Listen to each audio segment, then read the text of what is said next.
When he founded Standard Oil in 1870, the petroleum industry was in chaos. Hundreds of small companies were trying to destroy each other. John D. Rockefeller had a different plan. He would buy them all. Within 20 years, he controlled 90% of America's oil. Politicians called him the octopus, and the public hated him. But he was writing the rules of modern capitalism. This is the story of how one man seized an entire industry and became America's most hated and richest person. But this story isn't just about an oil empire. This is the story of a boy born to a poor farming family in Richford, New York, left alone when his father abandoned them, working as a bookkeeper at 16 for 50 cents a day. So how did that farm boy become America's first billionaire? How did his vow, "I will be rich," transform into a $400 billion fortune? And why, while his enemies called him a robber baron, was he quietly spending billions on charity? In this story, you'll learn how his father's mysterious disappearance affected him, what plans he made when he started his first job at 16, his first entrepreneurial experiences before founding Standard Oil, why he didn't immediately rush to Pennsylvania when oil was discovered there. Also, those famous business strategies, how he bought out competitors with horizontal integration, how he controlled every link in the supply chain with vertical integration, his secret agreements with railroad companies, the tactics he used to bankrupt his competitors, and of course, that dark period, the lawsuits against Standard Oil, the government's monopoly investigation, Ida Tarbell's EXPOSÉ articles, how the muckrakers made him a monster in the public eye. This isn't just a wealth story. This is the story of America's Gilded Age. How modern corporate structures, holding systems, and philanthropic culture were born. And finally, that surprising transformation. How America's most hated man became history's greatest philanthropist, founding the University of Chicago, financing modern medical education, serving humanity through the Rockefeller Foundation. At John D. Rockefeller's death at 90, his fortune's current value exceeded that of Jeff Bezos, Elon Musk, and Bill Gates combined. So how did he accumulate this incredible wealth? And why is he still one of America's most controversial figures even after death? Are you ready? Because this story isn't just about making money. It's about how modern capitalism was born, how great wealth brings great responsibility. John Davison Rockefeller was born on July 8, 1839, in the small town of Richford, New York. His father, William Avery Rockefeller, called himself a doctor, but was actually a con man who sold wonder drugs and deceived people. His mother, Eliza Davison Rockefeller, was a devout Baptist woman trying to care for 6 children. Although William Rockefeller was the man of the house, he was constantly traveling. Sometimes he would leave home for months, and no one knew where he was. During these travels, the family's livelihood became difficult. John was different from an early age. He was very serious, responsible. While other children played, he tried to calculate the family budget. John never acted like a child, his mother would say years later. Always serious, always hardworking, always thinking about money. In 1850, the family moved to Cleveland, Ohio. William Rockefeller was again constantly leaving home under the excuse of business. This time, he didn't return. The family would never see him again. John was 11 years old at the time. His father's abandonment deeply affected him. "When I grow up, my family will never live like this again," he vowed. With his father's abandonment, John understood his responsibilities at an early age.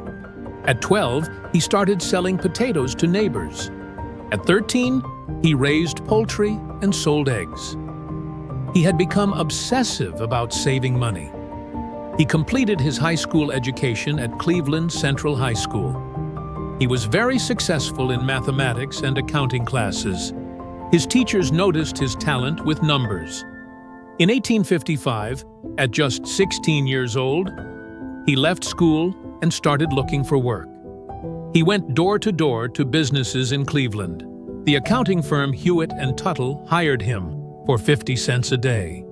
This small salary was very important to John. For the first time, he had regular income and saved every penny. In the evenings, he would do calculations at home and make future plans. "I'll do big things someday," he would say. "This is just the beginning." He was very hard-working at Hewitt and Tuttle. He arrived early, left late. He built good relationships with customers. After 18 months of work, he asked for a raise. When the company refused, he resigned. In 1859, John formed a partnership with his friend Maurice Clark and Rockefeller. Their business was commission trading. They bought products from farmers and sold them to big buyers in the city. John was only 20 years old at the time, but very experienced in business. He built trust relationships with customers, making every deal carefully. The company grew rapidly. In the first year, they reached $450,000 in revenue. John was now one of Cleveland's recognized businessmen. But John's eye was elsewhere. Oil had been discovered in Pennsylvania, and everyone was rushing there. John thought differently. "I won't search for oil," he said. "I'll serve those who find oil." The 1859 oil discovery in Pennsylvania drove America crazy. Thousands of people rushed to Pennsylvania with dreams of black gold. But John Rockefeller chose a different strategy. He wouldn't take the risk of searching for oil. Instead, he would create added value by processing the found oil. He decided to build a refinery. In 1863, he formed a partnership with Maurice Clark and Samuel Andrews. Andrews was an expert in oil refining. The first refinery was built in Cleveland. This strategic decision set John apart. While others searched for oil in the ground, he was converting found oil into valuable products. The first year, the refinery was very successful. They produced gasoline, kerosene, and other petroleum products. John's vision was correct. In 1865, disagreement arose with Clark. Clark didn't want to take on more debt, while John wanted to continue his aggressive growth strategy. They decided to dissolve the partnership. Through auction, John bought Clark's share for $72,500. This was a big risk, but a big opportunity for him. "This was the best investment I ever made," he would say years later. He continued the partnership with Samuel Andrews. The company name became Rockefeller and Andrews. John now had full control of the oil refining business. The company grew rapidly. They opened new refineries, increased production. John's organizational ability and Andrews' technical knowledge created perfect harmony. In 1870, John D. Rockefeller made the most important decision of his life. He founded the Standard Oil Company of Ohio. The company's capital was $1 million, a large amount for that time. Standard Oil's founding philosophy was clear: stop the chaos in the oil industry, provide stability. At that time, the oil industry was in complete chaos. There were hundreds of small refineries, prices constantly fluctuated, companies were destroying each other. John's plan was different. He would bring this chaos under control, make the industry rational. His first target was rival refineries in Cleveland. He was making offers to them: "Sell to me, or I'll bankrupt you." Between 1871 to 1872, John Rockefeller started a silent war in Cleveland. Historians call this period the Cleveland Massacre. His strategy was very effective. First, he made agreements with the strongest competitors, buying them out. Then, he created pressure on the others. His biggest weapon was railroad agreements. He made secret deals with railroad companies, reducing oil transportation costs. His competitors couldn't get the same advantage. "I'm offering you two choices," he told his competitors. "Either work with me or wait for your bankruptcy." In 18 months, he bought 22 of the 26 refineries in Cleveland. He now controlled almost all of Cleveland's oil refining business. After success in Cleveland, John implemented his national expansion plan. He started buying refineries in New York, Pennsylvania, Baltimore. But his real strategy was vertical integration. He wanted to control not just refineries, but every link in the supply chain. He bought oil tankers. He built pipelines. He had tank cars manufactured. He even started buying oil wells. "I want my enemies to depend on me," he said. This strategy was very effective. His competitors struggled to obtain raw materials. Transportation costs increased. Standard Oil, controlling the entire process, operated at very low costs. John's most controversial tactic was the secret rebate agreements he made with railroad companies. These agreements gave him huge advantages. In transportation, where the standard rate was 40 cents, John paid 20 cents. Sometimes, they even gave John a portion of what his competitors paid. This unfair system drove competitors crazy. They were paying more for the same service, unable to compete against John. "This isn't fair," they protested. John replied, "Business is business." Through these agreements, he bankrupted competitors one by one.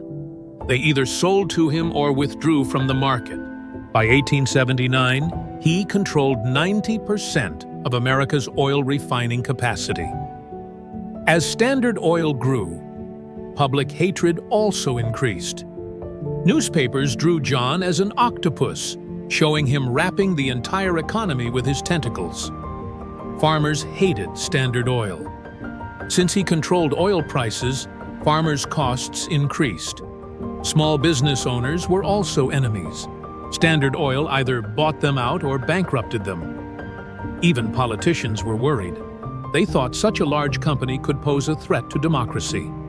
"John D. Rockefeller is America's king," said the press. "Everyone depends on him." In 1902, journalist Ida Tarbell began a series of articles titled "The History of the Standard Oil Company" in McClure's magazine. Tarbell's father was also in the oil business and was a victim of Standard Oil. This personal motivation drove her to conduct very deep research. The articles revealed Standard Oil's dirty tactics in detail: secret agreements, competitor destruction, bribery scandals. These articles further increased public anger.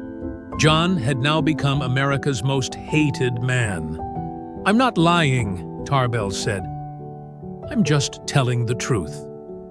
With the impact of Ida Tarbell's articles, the government took action. The Theodore Roosevelt administration filed an antitrust lawsuit against Standard Oil. The lawsuit, filed in 1906, lasted 4 years. The government claimed that Standard Oil created a monopoly and did so through illegal tactics. John defended himself in court. "We just did good business. We offered cheaper products to our customers, but the evidence was overwhelming. Secret agreements, competitor destruction, price manipulation."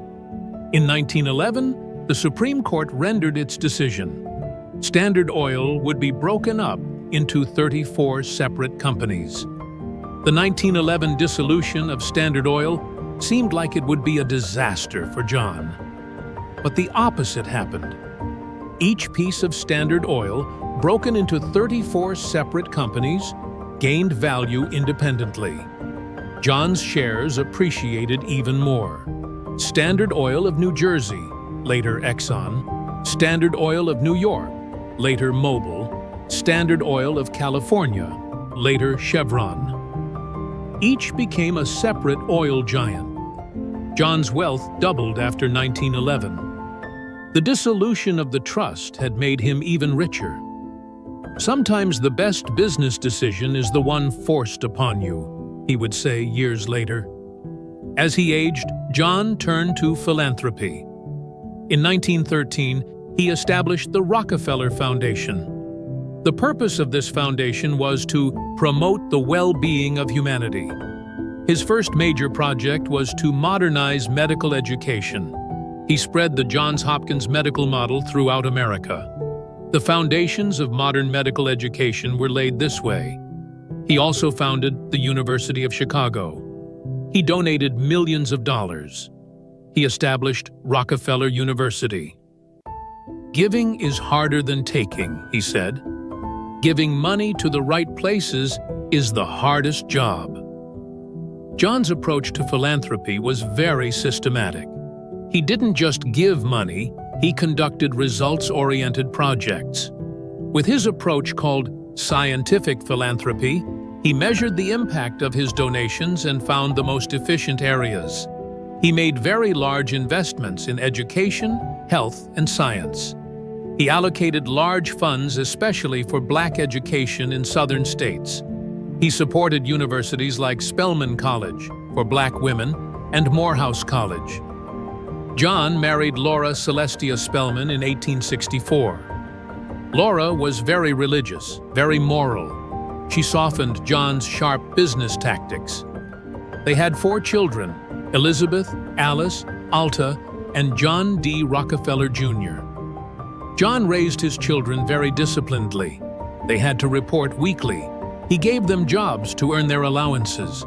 "I want them to know the value of money," he said. They were born rich, but shouldn't be lazy. John Jr. was especially interested in business like his father. But he was softer, more socially responsible. As John aged, he handed over control of business to his son, John Jr. Jr. had a very different character, softer, more diplomatic. Jr.'s biggest project was Rockefeller Center. He had a large complex built in Manhattan, New York. He also supported the establishment of the United Nations. He donated land, provided financial support. "My father made money. I'm using money in the right places," Jr. said. In his old age, John lived a very simple life. He woke up at the same time every day, following the same routine. He started playing golf and became very attached to this hobby. "Golf keeps me young," he said. He paid great attention to his diet. He followed his doctor's recommendations to the letter. He was still very careful about money. He kept track of every penny. But at the same time, he made very generous donations. In his old age, John tried to repair his image. He hired a PR expert named Ivy Lee. Lee highlighted John's philanthropic work. He tried to get positive news in the media. John started distributing money to children.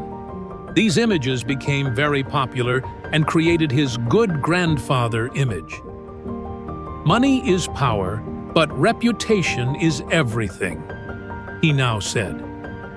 John D. Rockefeller died on May 23, 1937, at the age of 97. He had lived long and accomplished much. At his death, his fortune was approximately $1.4 billion. In today's money, it would amount to $400 billion. But his real legacy wasn't money.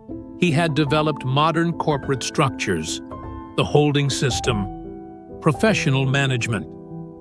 He had laid the foundations of philanthropy culture.